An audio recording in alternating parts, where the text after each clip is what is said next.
GST यानी कि वस्तु सेवा कर, इसे लागू करने के लिए राज्यसभा में संविधान संशोधन बिल को मंजूरी मिल गई है और अब इसे लोकसभा में पेश किया जाना है। उम्मीद पूरी है कि ये बिल पास हो जाएगा।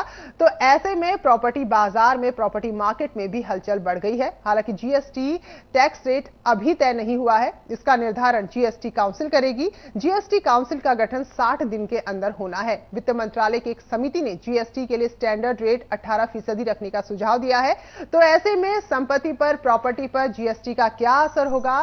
क्या जो अब घर है वो सस्ते होंगे या फिर घर बनाने का जो मटेरियल है वो सस्ता होगा? बायर्स कुल मिलाकर इसका क्या लाभ देख रहे हैं, इस रिपोर्ट में देखिए। As amended is passed by the required majority. GST का क्या होगा होम बायर पर असर? अंडर कंस्ट्रक्शन फ्लैट की कीमत कैसे होगी प्रभावित? प्रॉपर्टी मार्केट में जीएसटी पर हलचल तेज। जीएसटी बिल को लेकर रियल एस्टेट सेक्टर में उत्साह है। बिल्डर्स का मानना है कि अभी प्रॉपर्टी पर क्यूमुलेटिव टैक्स रेट है। ऐसे में जीएसटी में टैक्स दर समान होने से बिल्डर्स को प्रॉपर्टी की कीमतों में कमी आने का अंदेशा है, लेकिन ये तभी संभव होगा जब जीएसटी की दर मौजूदा क्यूमुलेटिव टैक्स दर से कम होगी। जीएसटी जो भारत सरकार लाई है वो अपने आप में एक बड़ा क्रांतिकारी कदम है। और जहाँ तक रियल एस्टेट की बात है, रियल एस्टेट एक ऐसा सेक्टर है कि जिससे कम से कम 250 और सेक्टर्स जुड़े हुए हैं इंडस्ट्री के। तो जीएसटी आने से जो एक क्यूमुलेटिव टैक्स स्ट्रक्चर है उसकी जगह ये एक सिंगल पॉइंट टैक्स लगेगा। तो इससे मैं ये समझता हूँ कि निश्चित रूप से कुछ ना कुछ कीमतों में कमी आनी चाहिए, क्योंकि जो मल्टीपल टैक्सेशन है उससे एक तरीके से निजात मिल जाएगी। और क्योंकि रियल एस्टेट से इतनी सारी इंडस्ट्रियल सेक्टर्स जुड़ी हुई हैं, अगर मेनली हम लेकर के चलें तो जो मेन दो कंपोनेंट्स रियल एस्टेट में होते हैं, स्टील और सीमेंट, उन पर इफेक्ट आना चाहिए। तो इससे मैं ये समझता हूं कि जो कंस्ट्रक्शन की लागत है उसमें कमी आनी चाहिए। कंस्ट्रक्शन और घर को सर्विस सेक्टर में माना गया है। जब बिल्डर एक फ्लैट सेल करता है तो उसमें लैंड की कॉस्ट भी शामिल होती है और फ्लैट बनाने के लिए लगने वाले मटेरियल की कॉस्ट भी शामिल होती है। ऐसे में सर्विस की वैल्यू को सही से जोड़ने के लिए उसमें से लैंड और मटेरियल की वैल्यू हटानी होगी।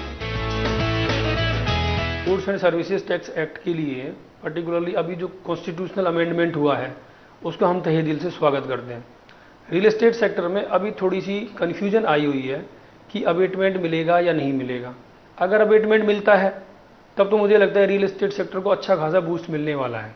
अबेटमेंट नहीं मिला तो उसके लिए हमें सरकार से रिक्वेस्ट करनी पड़ेगी कि जैसा पहले अबेटमेंट मिल रहा था, 70% का जो अबेटमेंट मिल रहा था, उसको अगेन कंटिन्यू किया जाए। क्यों कि पिछली वाली रेटें जो थी, सेल्स टैक्स, एक्साइज ड्यूटी, दुनिया भर की जो चल रही थी, उन सबको ऐड करते हुए भी जो टैक्स रेट आ रहा था, अब जीएसटी की रेट अगर 18% हो जाता है, वो करके अगर रेट बढ़ जाती है लोगों की, तो ऑलरेडी जो प्रॉपर्टी की जो रेट्स थी पहले ही लोगों को लग रहा था शायद वो लेने के उनके दायरे से बाहर है, और ज़्यादा बाहर ना हो जाए। सरकार का सपना है सभी के पास अपना एक घर हो, हाउसिंग फॉर ऑल, वो सपना कहीं टूट ना जाए। इसलिए इसको गवर्नमेंट को ये चीज़ ध्यान से रखनी पड़ेगी, जब रेटें तय हों ये चीज़ देखी जाए कि अभी तक की जो क्यूमुलेटिव टैक्स रेट थी उससे ज़्यादा ना हो जाए। प्रॉपर्टी रजिस्ट्रेशन पर सरकार की ओर से लगने वाली स्टैंप ड्यूटी को जीएसटी में समाहित नहीं किया गया है, इसलिए खरीदारों को जीएसटी के अलावा विभिन्न राज्यों के मुताबिक 5 से 8% तक स्टैंप ड्यूटी भी पे करनी होगी। ऐसे में अबेटमेंट नहीं मिलने पर घरों की कीमतें और बढ़ जाएंगी। ऐसे में बिल्डर्स सरकार से अबेटमेंट के लिए सुझाव देंगे। अबेटमेंट का मीनिंग क्या हुआ? जब हम लोग फ्लैट सेल कर रहे हैं उसमें लैंड की कॉस्ट भी शामिल होती है, उसमें बाकी मटेरियल की कॉस्ट भी शामिल होती है। कंस्ट्रक्शन और घर को सर्विस सेक्टर में माना गया है, तो सर्विस की जो वैल्यू है उसको अगर ठीक से अराइव करना है, उसकी वैल्यू करनी है, तो उसमें से लैंड को हटाना होगा और उसमें से मटेरियल पोर्शन को भी हटाना होगा।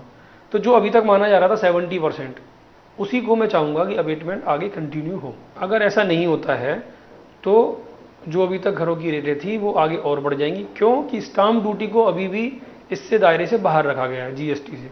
तो जीएसटी मान लीजिए 18% आता है, stamp duty state to state अलग अलग है, 5% है, 6% है, वो जीएसटी में मर्ज नहीं हुआ तो रेटें एक्चुअली बढ़ जाएंगी। मौजूदा क्यूमुलेटिव टैक्स को देखते हुए प्रॉपर्टी मार्केट में जीएसटी से फायदा होगा, तो वहीं बिल्डर्स इस सेक्टर के लिए मिलने वाले अबेटमेंट पर भी निगाहें गड़ाए हुए हैं, जो अभी लगभग 70% है। इससे बायर्स और बिल्डर्स दोनों को ही फायदा होगा और सरकार की हाउसिंग फॉर ऑल का सपना भी आसान होगा।